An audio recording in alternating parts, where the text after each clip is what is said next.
story is about 10 rather close relations of ours who seem to get into almost exactly the same kind of trouble we do. All 10 of these jolly characters lived in the same neighborhood and were all good friends, generally speaking. Each of them had a bicycle, and each took care of his bicycle in exactly the way he took care of himself.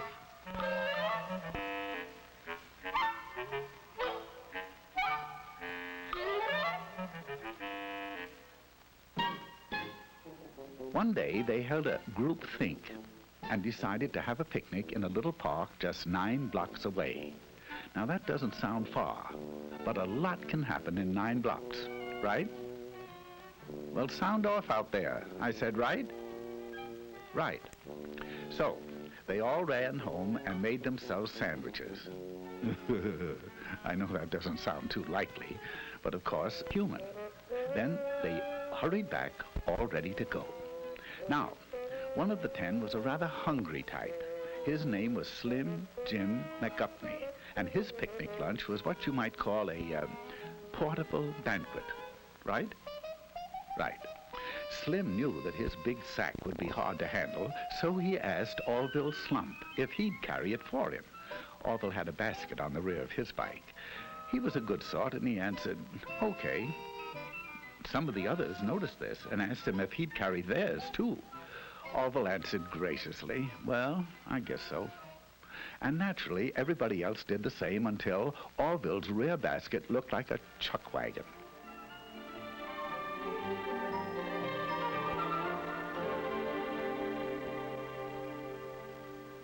At last, they were ready to go, and at a given signal, they went.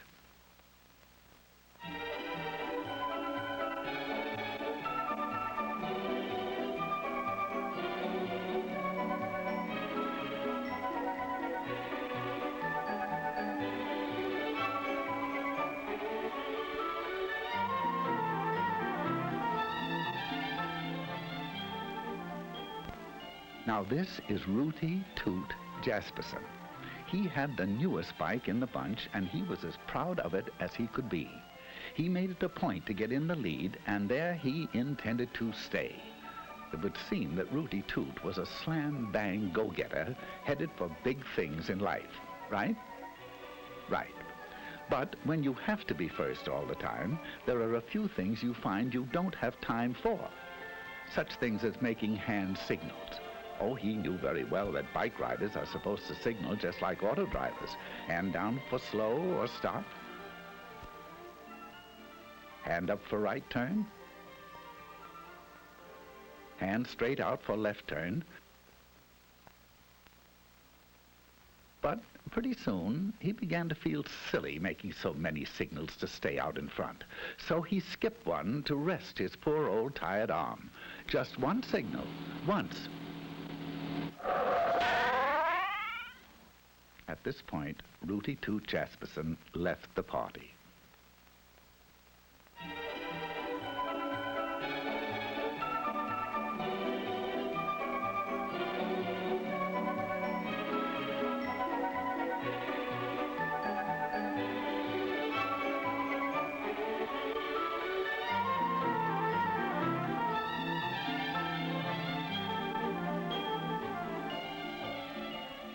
This charming little thing was actually christened Tinkerbell McDillingfiddy. She's a sweet and lovely girl, but she has a rather poor memory. Sometimes she forgets to brush her teeth. Sometimes she leaves homework at home. And sometimes she forgets to look at traffic signals. Now she knows that she should. She knows that she should ride just like auto drivers drive. But she's so busy being happy all the time that her little thoughts tend to wander and... Oh, dear, dear, they're wandering again. Here she goes.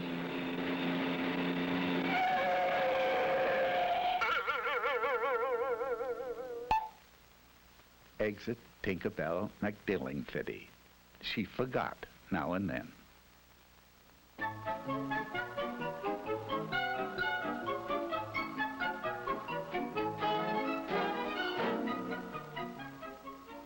Now, let me introduce Philip Flugel. He's a star athlete, the president of his class, an honor student, and he has the handsomest profile in school. Just look at it, will you? Now, Flug, as his friends call him, has one little flaw in his character. He is very easily bored. Right now, he's asking himself why everyone has to go up this side of the street. It's so samey. So, proving that even a class president can make mistakes, he decided to ride against traffic. Oh, he knows that auto drivers never do this, and that he should follow the very same traffic rules. But he's in the mood to do something different. Anyway, there are no policemen around to see him.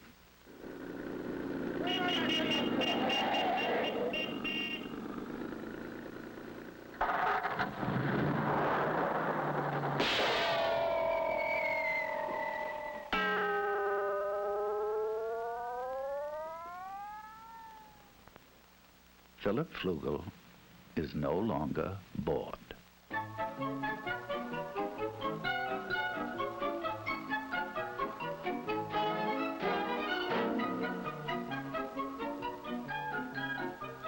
You've probably wondered about this fellow on foot. Well, his name is Mosby Pomegranate. He is splendid in dramatics, but he works so hard memorizing his lines that he doesn't get around to a lot of other things. He never made it down to register his bike and get a license for it. He knows very well that a license makes it easy to find out who he is if he's in an accident, and makes the bike easy to trace if it's lost or stolen. That's his trouble. Last week, while he was rehearsing the lead in King Kong, someone rode off with his bike. He went to the police, but of course they couldn't help him since it had no license or registration. He stomped out of the police station angrily, and he's been stomping ever since.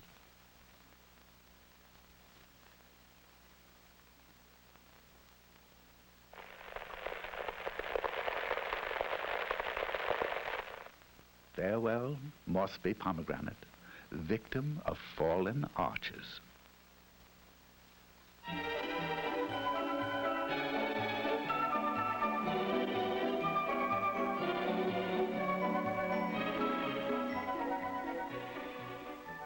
If you look carefully, you'll see Trigby Phipps. He's the smaller one in Eclipse, trying to make that bike go. His passenger is an old friend of ours, Slim Jim McGuffney. Slim Jim's bike recently collapsed from the effects of his diet, and Trigby, being a nice little fellow, agreed to ride him. Now, he knows that no auto driver would drive with a passenger in his lap. He also knows that you can't see ahead very well with someone on the handlebars, and that you can't control the bike well, and that you can't make signals either. Furthermore, it is tiring. Right? Right.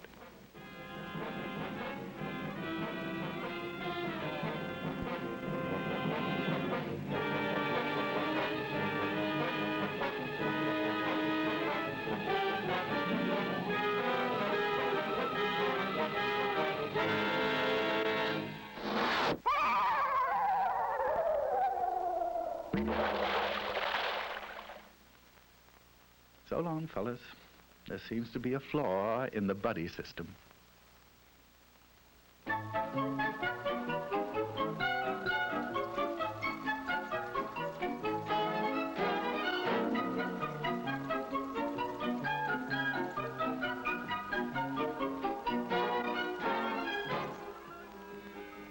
Meet Nellie Zweiback. She's as nice as can be on foot. But when she gets on that bike, sweet Nellie becomes terribly impatient with other people's driving. Although there are only a few left now, she's having trouble sharing the street with them. So Nelbert is about to make a decision she'd never make if she weren't angry. There she goes. There she goes. She knows that riding on the sidewalk isn't allowed in her city and many others, and that even where it is, pedestrians always have the right of way. But Nelbert's upset, and she'd like to know just one good reason why she shouldn't take over the sidewalk all to herself.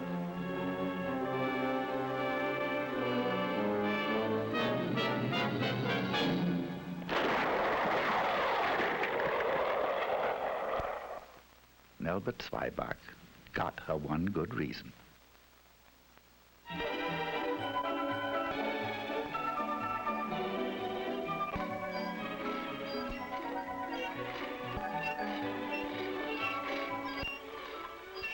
Those noise transportation of Filbert Bagel.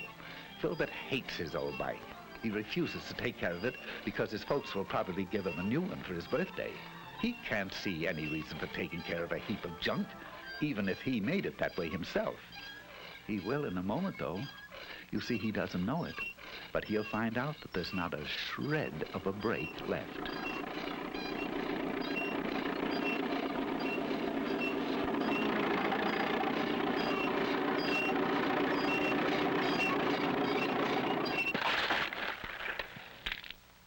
Now, Filbert would be the first to agree that if it's worth riding, it's worth taking care of. Right? Right.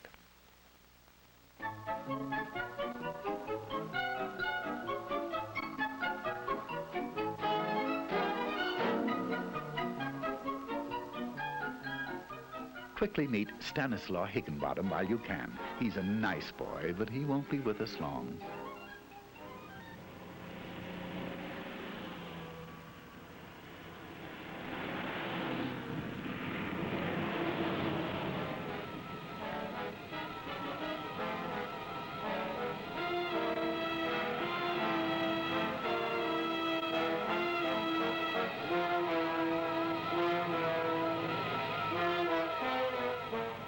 You are now looking straight at Stanislaw Higginbottom.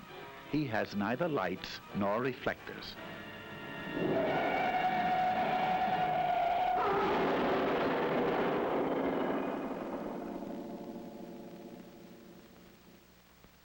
Stanislaw just wasn't quite bright enough.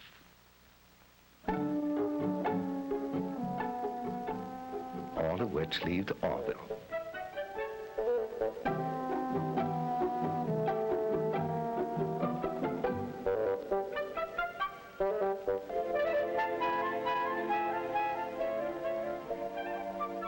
He'll get fat, all right. And here's why he ended up with all these groceries that he doesn't really want. This was Rooty Toot Jasperson. Maybe you remember why he didn't make the picnic. He didn't signal, just once. Do you recall Tinkerbell McDillingfiddy? She forgot to watch the signals, just once. And good old Phil Flugel, he rode up the wrong side of the street, once. Mossby Pomegranate was the walking one. He didn't get around to registering his bike and getting a license. It would have taken him only a few minutes. The small one was Trigby Phipps, and his passenger was Slim Jim McGuffney. They rode double into trouble. Who can forget Nelbert Swyback? She wanted to know one good reason why the sidewalks didn't belong to her. Then there was Filbert Bagel. He didn't take care of his brakes, so they didn't take care of him. And good old Stanislaw Higginbottom. No lights, no reflector, no Stanislaw.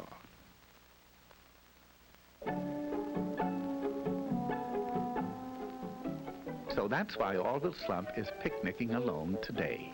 He watched the signals, he obeyed traffic signs, he made hand signals, he rode alone, he stayed on the right side of the street, got a license, rode just like auto drivers drive, and kept the brakes and all in good condition.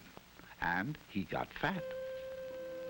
Of course, it was very lonely, but not as lonely as this.